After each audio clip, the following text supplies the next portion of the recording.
Bismillahirrahmanirrahim. Assalamualaikum warahmatullahi wabarakatuh.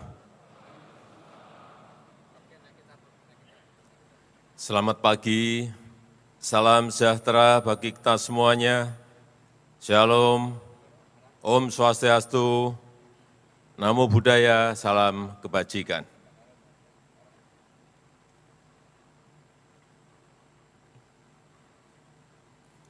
Yang saya hormati para Menko, para Menteri,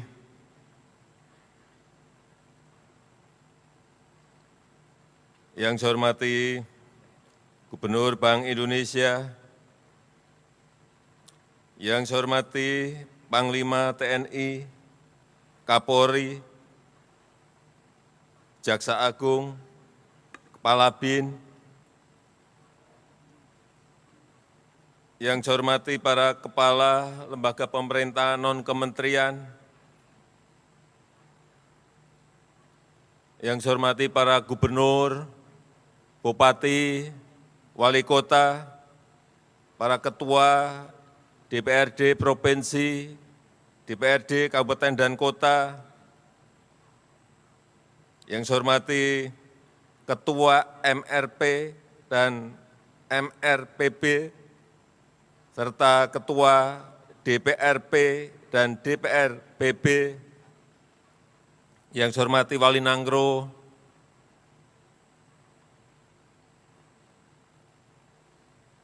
yang saya hormati para Pangdam, beserta Danrem dan Dandim, yang saya hormati para Kapolda dan para Kapolres, yang saya hormati para Kejati dan para Kejari, yang saya hormati seluruh kepala BPS yang hadir,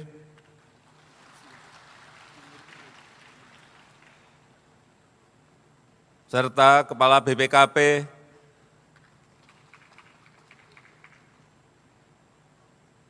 Bapak Ibu hadirin dan undangan yang berbahagia yang tidak bisa saya sebutkan satu persatu.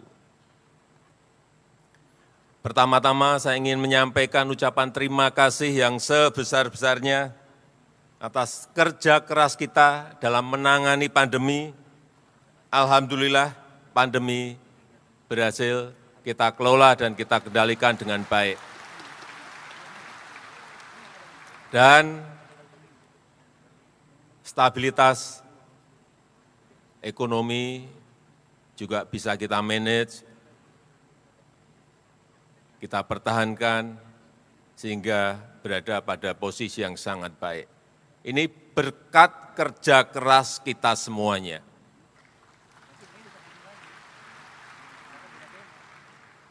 Kita ingat saat pandemi, kita pontang-panting mencari yang namanya APD. Pontang-panting mencari yang namanya masker. Pontang-panting mencari yang namanya vaksin. Terakhir pontang-panting saat Delta mencari oksigen.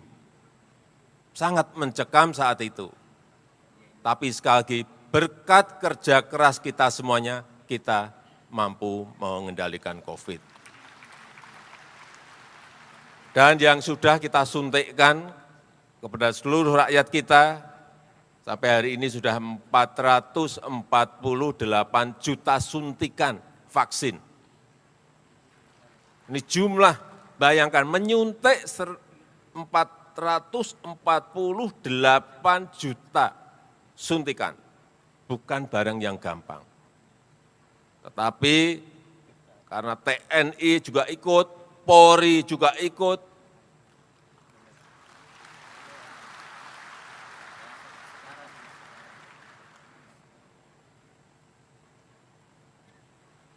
seluruh gubernur, bupati, wali kota, sampai ke tingkat RT semuanya ikut. Itu yang menyebabkan kita bisa menyelesaikan COVID dengan baik. Tanyakan di negara lain, ada enggak penanganan setotal kita Kita ini betul-betul total football saat itu.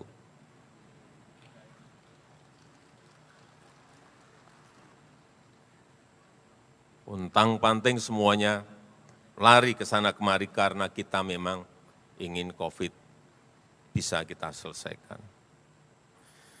Tapi untuk ekonomi, meskipun kita berada pada posisi yang baik, yang sangat baik, alhamdulillah, perkiraan kita year on year di 2022 kira-kira mungkin 52 atau 53, 5,2 atau 5,3. Ini sebuah prestasi yang sangat baik sekali. Karena di kuartal ketiga kita bisa tumbuh 5,72. Bandingkan dengan negara-negara lain. Tapi meskipun kita bisa melalui tahun turbulensi ekonomi di 2022, hati-hati tahun 2023 ini masih menjadi tahun ujian bagi ekonomi kita, juga bagi ekonomi global.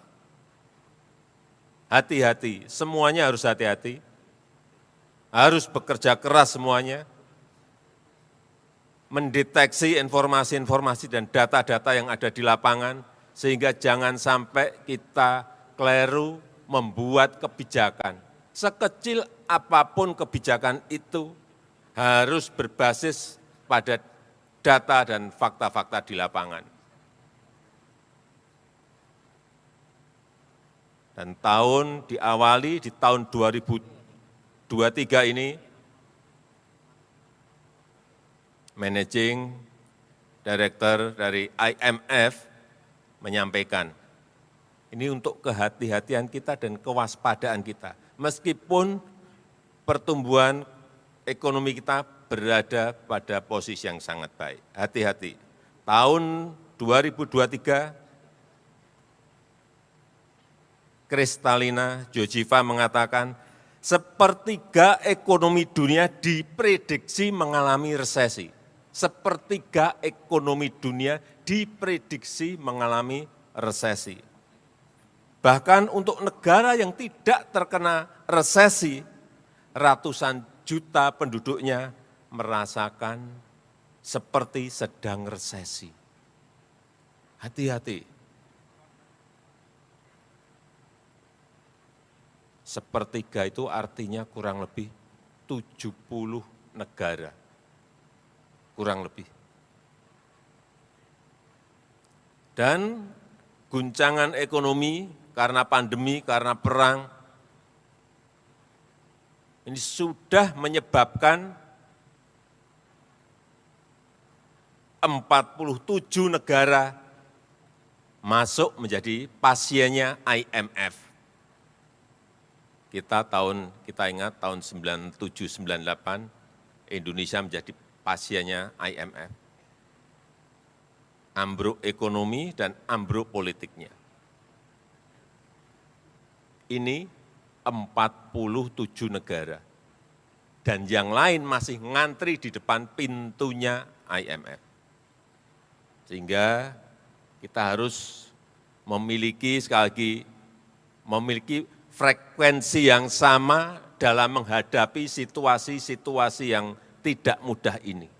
Situasi global masih sangat tidak mudah.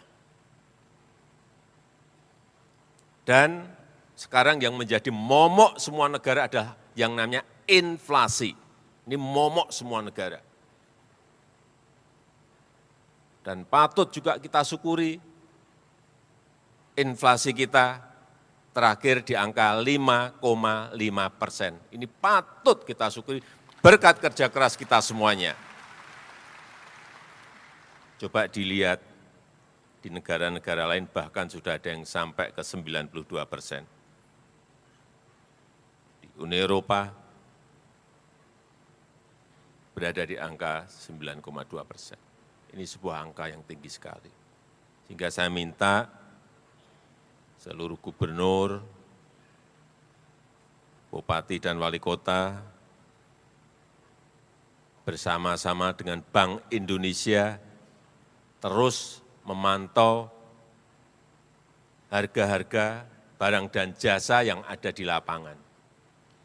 Sehingga selalu terdeteksi sedini mungkin sebelum kejadian besarnya itu datang. Sehingga bisa kita kejar dan kita antisipasi untuk kita selesaikan. Hati-hati dengan yang namanya kenaikan beras. Udah kita sekarang memang harus bekerjanya detail seperti itu. Apa yang naik di lapangan? Beras. Saya sudah 2 hari yang lalu memperingatkan Bulog untuk masalah ini.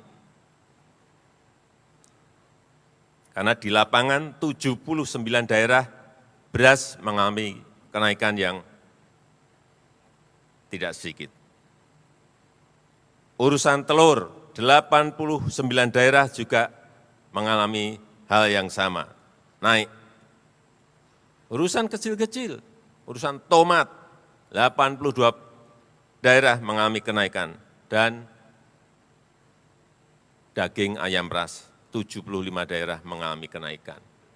Tolong Bupati, Wali Kota, Gubernur sering-sering masuk pasar, cek betul di lapangan, apakah data yang diberikan itu sesuai dengan fakta-fakta di lapangan. Jangan sampai, udah nggak musim lagi sekarang ini, yang bawaan ABS, Pak, baik Pak, nggak ada yang naik Pak, harga stabil Pak. Saya cek langsung lapangan.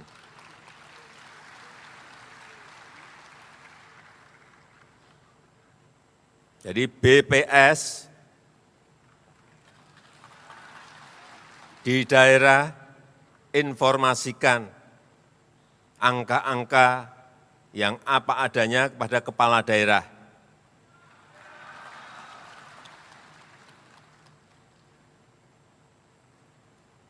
Juga hati-hati mengenai tarif-tarif yang diatur oleh pemerintah maupun Pemda.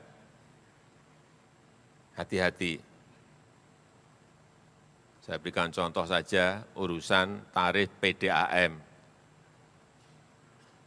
Hati-hati. Kalau urusan listrik, itu urusan kita. Urusan BBM, urusan kita. Tapi yang daerah, yang berkaitan dengan tarif angkutan misalnya, tarif PDAM, hati-hati menentukan itu bisa menjadikan inflasi naik. Jadi dihitung betul, kalau masih kuat ditahan, kalau enggak kuat naik enggak apa-apa, tapi sekecil mungkin jangan sampai ada PDAM menaikkan lebih dari 100%. Karena data yang masuk ke saya ada. Yang kedua, yang berkaitan dengan inflasi tadi, yang berkaitan dengan inflasi tadi, saya melihat sekarang ini dari Kemendagri, dari BI, semuanya terus menyampaikan informasi ke daerah, sehingga daerah semuanya memiliki data. Dan apa yang harus dilakukan, saya kira saya sudah tidak ingin mengulang lagi pada pagi hari ini, karena semuanya sudah tahu bagaimana menutup ongkos transportasi, meningkatkan produktivitas petani, misalnya tomat mahal, perintahkan tanam tomat, cabai mahal, perintahkan tanam cabai. Saya enggak usah mengulang. Yang kedua yang berkaitan dengan kemiskinan ekstrim.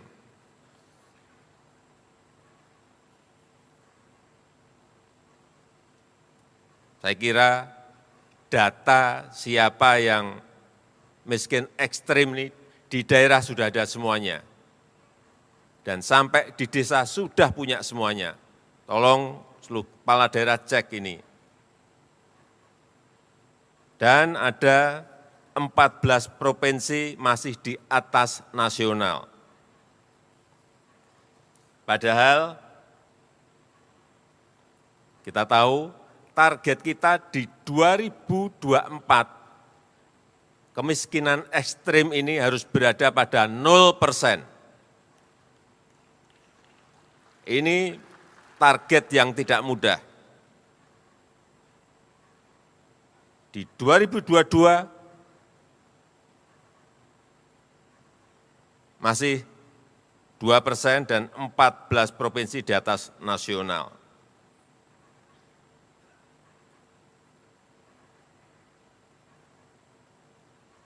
Semuanya sudah ada datanya. Artinya targetnya siapa, sasarannya siapa, sudah ada semuanya. Penanganannya seperti apa, juga saya kira saya sudah tidak usah menyampaikan lagi. Intervensi apa yang harus dilakukan, semua Pemda sudah tahu apa yang harus dilakukan.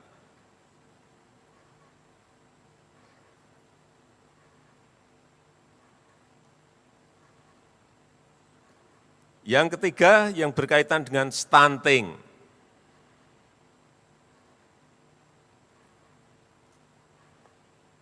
Hati-hati masalah ini.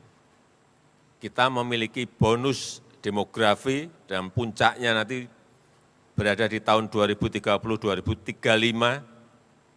Kalau SDM kita tidak berada pada posisi yang ininya baik, sehingga memiliki produktivitas baik, hati-hati. Bukan keuntungan yang akan kita dapat, tetapi akan memberikan beban yang besar kepada negara. Sehingga stunting harus menjadi target penyelesaian bagi pengembangan sumber daya manusia Indonesia. Di tahun 2014 kita masih 37%. Tahun 2021 sudah berada di angka 24. Saya kira di 2022 ini berada di angka 21 kira-kira. Sudah turun memang drastis. Tetapi target kita di tahun 2024 harus berada di bawah 14%. Bukan hal yang mudah, tetapi sekali lagi, kalau kerja keras kita seperti saat kita bekerja mengatasi pandemi, saya yakin ini bukan persoalan yang susah diselesaikan. Datanya ada. Hati-hati untuk stunting, 23% penyumbang stunting itu adalah masalah bayi yang belum lahir. Artinya masih dalam kandungan. Itu kontribusinya 23%, besar sekali. Sehingga perlu saya ingatkan kepada kepala daerah agar dinas, agar BKKBN mengingatkan terus mengenai pentingnya gizi bagi ibu hamil, dicek apakah anemia atau tidak, dicek benar. Karena kunci ada di situ.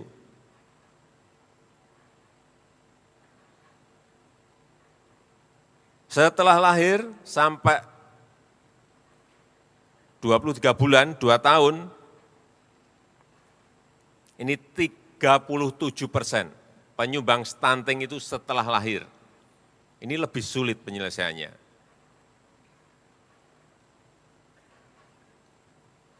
Dan juga perlu saya ingatkan pada saat intervensi, masa kritis intervensi, jangan diberikan makanan yang namanya ultra proses, biskuit, bubur instan. Hati-hati, ini banyak dilakukan, ini keliru loh.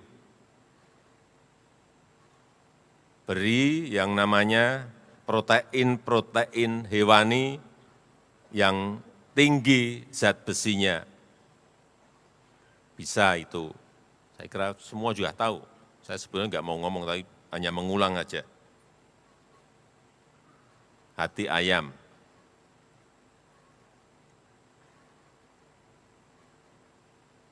Pesan telur, teri nasi. Ini kita harus ngerti. Kalau nggak ngerti, bagaimana bisa mengintervensi. Sekali lagi, makanan alami itu akan semakin baik.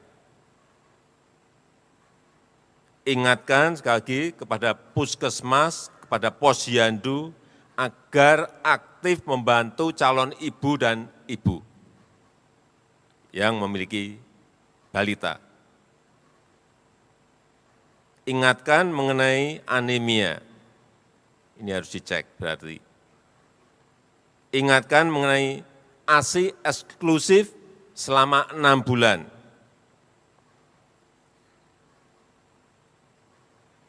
Dan yang paling penting juga untuk memonitor yang ada di lapangan, karena setiap ibu itu memiliki, harus diintervensi dengan cara-cara yang berbeda, yang namanya teknologi itu penting. Platform aplikasi itu sangat penting untuk memonitor mereka pada kondisi seperti apa. Sehingga saya mengapresiasi apa yang telah dilakukan oleh Kabupaten Sumedang yang memanfaatkan platform teknologi dalam memonitor stunting.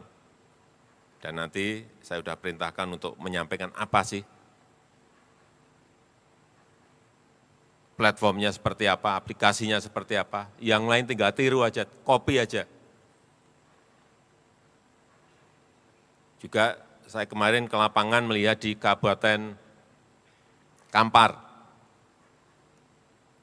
Stunting bisa turun tadi di Sumedang dari 32%, 3 tahun yang lalu, 3 tahun yang lalu 32%, tahun 2022 sudah turun menjadi 7%.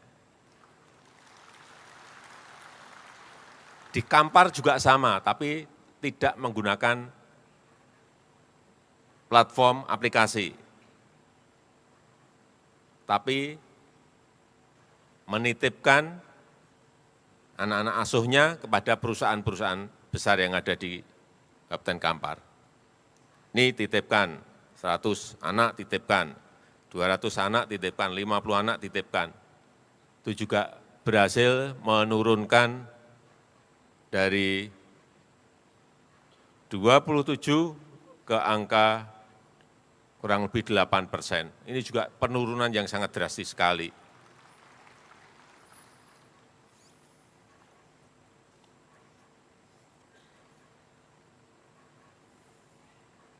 Selanjutnya berkaitan dengan investasi. Investasi.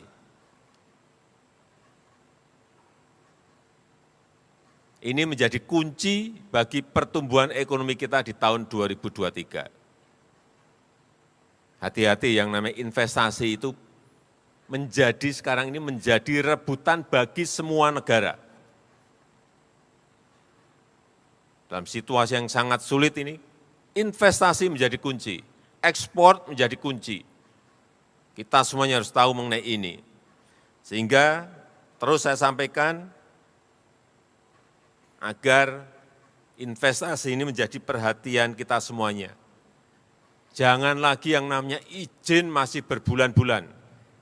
Hati-hati, ada 2 masalah besar yang kita hadapi di daerah. Yang pertama mengenai tata ruang.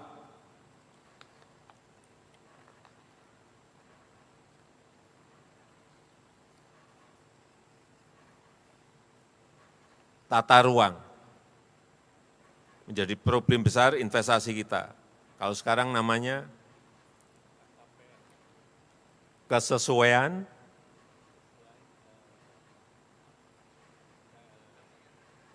KKPR, ya, karena kita ini sering panjang-panjang, ini kadang-kadang saya KKPR, ini mengenai tata ruang, ini menjadi problem bagi separuh daerah, Separuh daerah kita ini masih belum menyelesaikan KKPR-nya. Sehingga saya minta di sini ada Ketua DPRD agar dengan Pemda segera menyelesaikan urusan ini.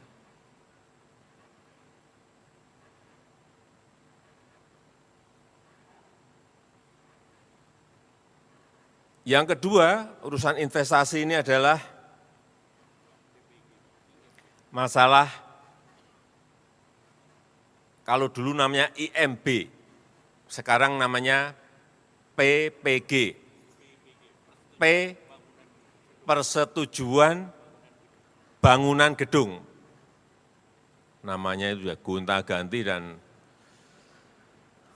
ini yang ruwet kita. Nama itu 2 kata itu cukup lah. Izin gedung gitu aja sudah.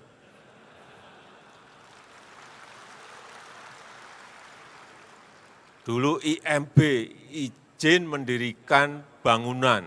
Ini ganti persetujuan bangunan gedung. Waduh. Izin gedung gitu aja udah rampung. Udah. Yang paling penting kan bukan namanya, tapi penyelesaiannya yang cepat itu loh. Dua hal ini yang masih menjadi problem besar kita, yang harus kita selesaikan dengan kecepatan. Keluhan di ranking pertama dan ranking kedua, 2 hal tadi. Saya minta Gubernur, Bupati, Wali Kota, DPRD, segera selesaikan yang belum.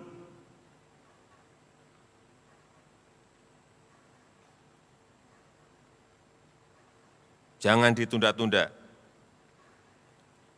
Karena kita tahu investasi yang ada di negara kita saat ini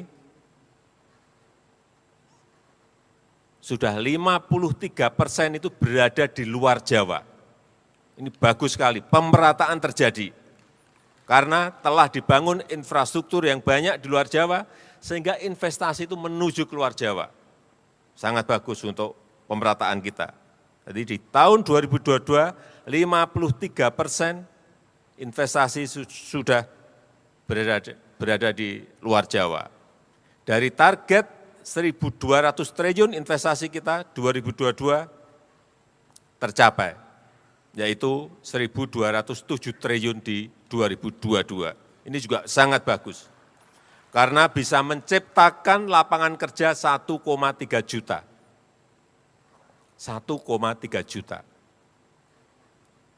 Sehingga sekali lagi investasi menjadi kunci pertumbuhan ekonomi kita. Yang kelima yang berkaitan dengan birokrasi, APBD, dan TKDN. Kita tahu jumlah ASN kita itu 4,2 juta, non-ASN-nya 2,3 juta. Ini sebuah jumlah yang sangat besar. Dan sekarang semuanya sudah ada indikator kinerjanya yang baru untuk ASN.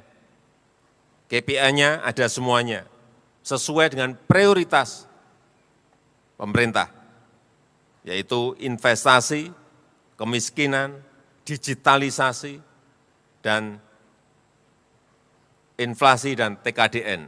Saya ulang, investasi, kemiskinan, digitalisasi, inflasi, dan TKDN.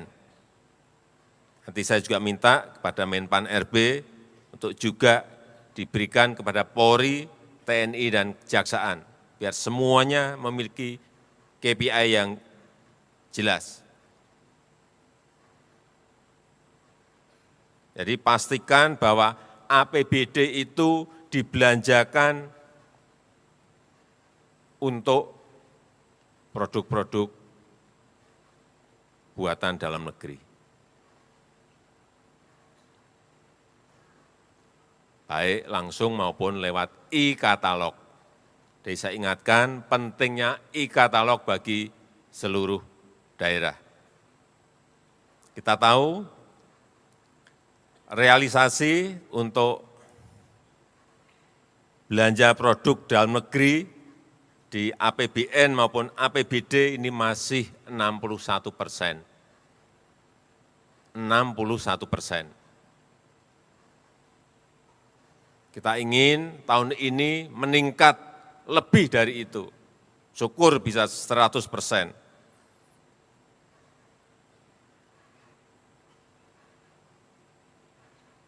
Dan juga perlu saya sampaikan, APBD terakhir yang ada di bank akhir tahun 2022 berada di angka 123 triliun.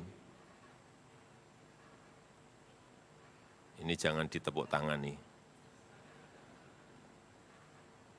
Sekarang saya lihat, harian itu kita lihat, ini uangnya provinsi ada berapa, uangnya kabupaten ada berapa, uangnya kota ada berapa. Yang paling banyak di provinsi mana, yang paling banyak di kota mana, yang paling banyak di kabupaten mana. Kelihatan semuanya sekarang ini. Masih 123 triliun. Sehingga saya mengajak kepada seluruh pemerintah daerah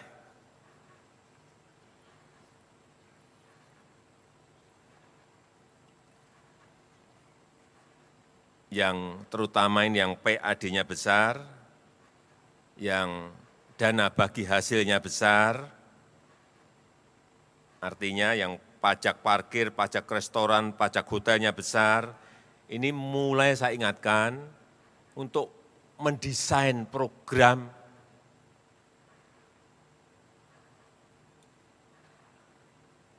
merencanakan program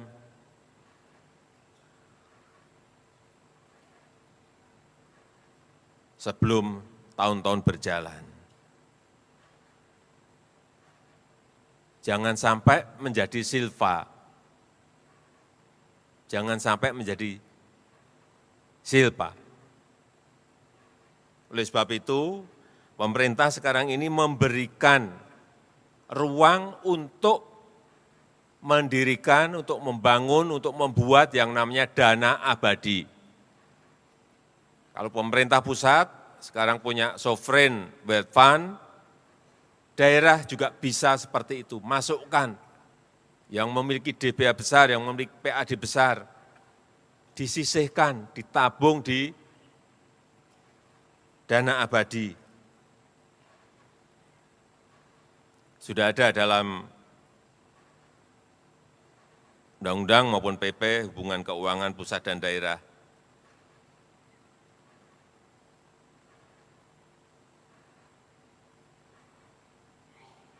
Kalau di pusat sekarang ini untuk dana pendidikan, dana abadi pendidikan,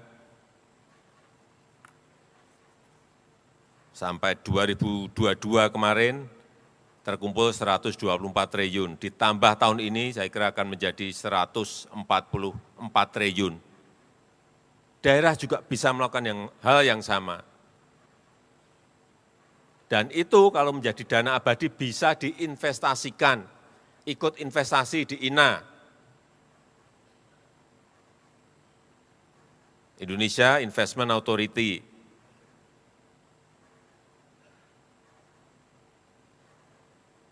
Ini juga sovereign wealth fund kita, INA. Jadi kalau INA mau beli jalan tol, INA mau beli pelabuhan, INA mau beli airport, dana abadi itu bisa dimasukkan ke sana.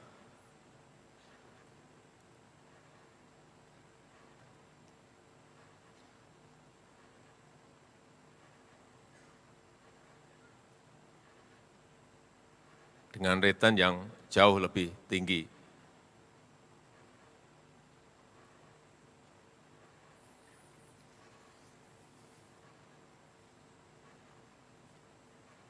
Yang terakhir, yang berkaitan dengan tata kota.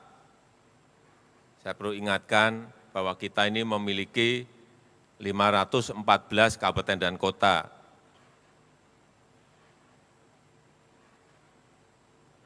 Dan sekarang provinsi juga sudah tambah. Berarti total sudah berapa provinsi, Pak? 38 provinsi. Hati-hati yang namanya tata kota. Seluruh kabupaten dan kota itu harus mulai mendesain kotanya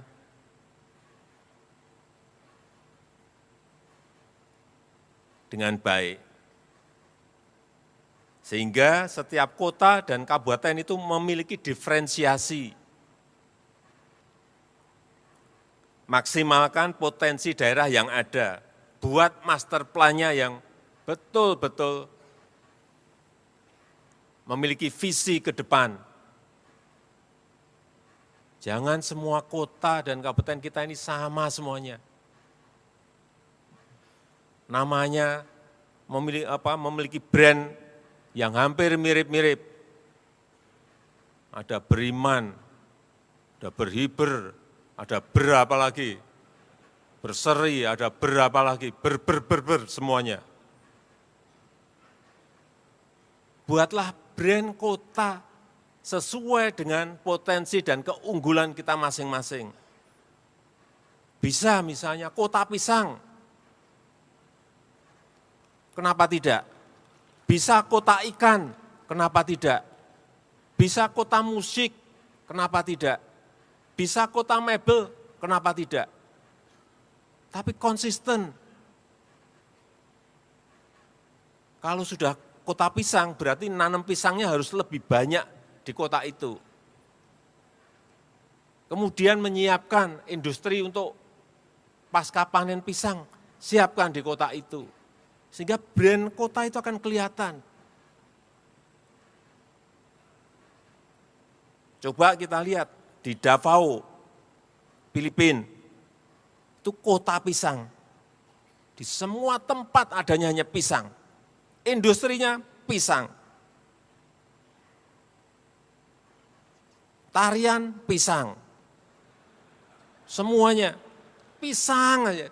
Sehingga kalau orang mikir Davao, pisang. Di High Point, di North Carolina, di Amerika, ada yang namanya High Point. Itu setiap tahun mengadakan pameran mebel terbesar di dunia. Semua orang mebel tahu kapan kita harus pergi ke High Point. Di semua sudut kota, isinya hanya mebel. Kenapa Jepara tidak? Melakukan hal yang sama, membranding kotanya tetapi konsisten membangun semua yang potensi yang dimiliki kota itu. Pisang, Lampung itu bisa pisang, kota pisang atau kota nanas. Ikan, kita memiliki kekuatan ikan. Kalau di Jepang ada Tsukiji, fish market yang betul-betul sangat terkenal, semua orang tahu. Kenapa di Ambon, di Maluku Utara tidak ada yang menyiapkan branding ini?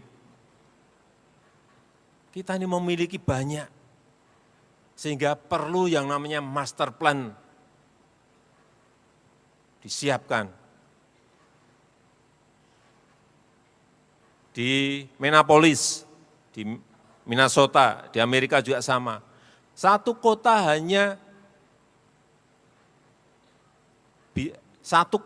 bisa hidup hanya dari lapangan golf.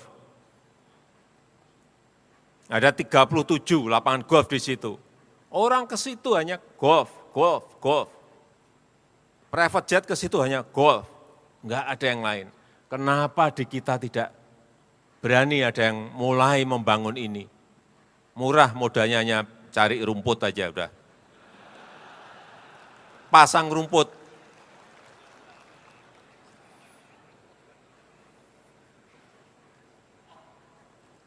Kita harus mulai berpikir ke arah itu. Jangan semua kota sama.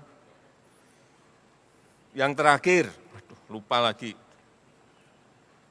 masalah stabilitas politik dan keamanan menuju pada pemilu 2024. Saya minta betul-betul saudara-saudara bisa menjaga situasi kondusif. menjaga agar masyarakat kita tidak menjadi korban politik, utamanya politik identitas. Dan perlu saya ingatkan, TNI dan Polri tidak berpolitik praktis.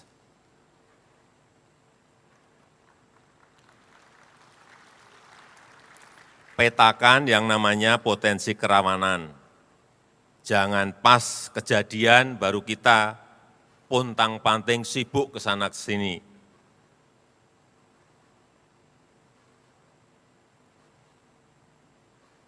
Salah siapa ini, salah siapa ini. Betul-betul harus memiliki tahun ini, sudah masuk ke tahun politik, harus memiliki sensitivitas dan sering turun ke lapangan, sehingga kejadian-kejadian kecil bisa segera diredakan. Saya titip betul masalah ini. Kemudian, mumpung juga ketemu Bupati dan Wali Kota, mengenai kebebasan beribadah dan kebebasan beragama. Ini hati-hati. Ini yang beragama Kristen, Katolik, Hindu, Konghucu, hati-hati, ini memiliki hak yang sama dalam beribadah, memiliki hak yang sama dalam kebebasan beragama dan beribadah. Hati-hati, beragama dan beribadah itu dijamin oleh konstitusi kita, dijamin oleh Undang-Undang Dasar 1945, pasal 29 ayat 2. Sekali lagi, dijamin oleh konstitusi. Ini harus ngerti. Dandim, Kapolres, Kapolda, Pangdam harus ngerti ini. Kejari, Kejati.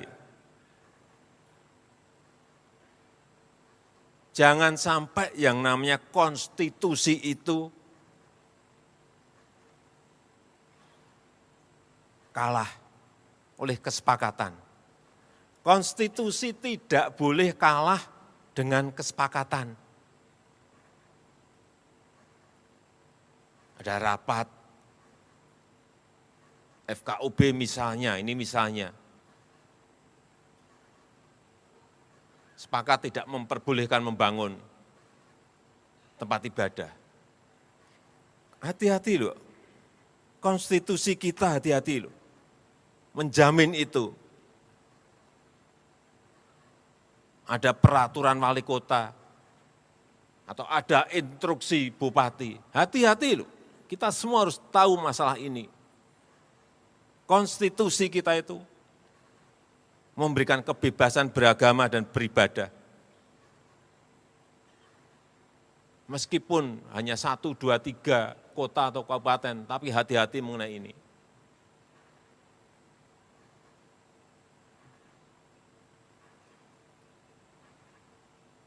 Karena saya lihat masih terjadi. Kadang-kadang saya berpikir sesusah itukah orang yang akan beribadah. Sedih gitu kalau kita mendengar.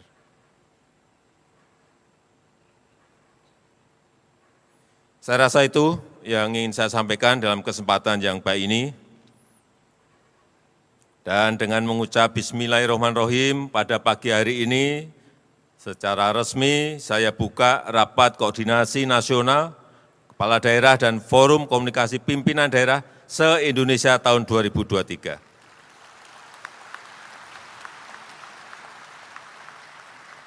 Terima kasih. Wassalamualaikum warahmatullahi wabarakatuh.